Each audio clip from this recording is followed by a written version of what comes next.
Assalamualaikum! Food review time! Ngayong araw, meron tayong Filipino comfort food. Meron tayong tokwat baka, seafood fried rice, plain rice, at syempre ang papagana natin cucumber and vinegar dip. Simulan natin dito sa tokwat baka. Tingnan nyo naman, siksik sa sahog, bagong luto at crunchy pa yung tokwa. Sausaw natin dito sa cucumber and vinegar dip. Grabe, yung asim at anghang. Perfect. Pang-balance sa linamnam ng baka. Para sa akin, 9 out of 10. Next naman itong seafood fried rice. Maraming gulay at may mga piraso ng pusit.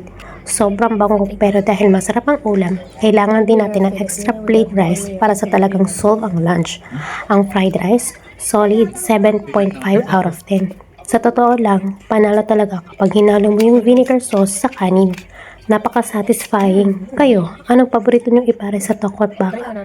Comment down below. Don't forget to like and follow. Asaka la sinaka. Thank you watching.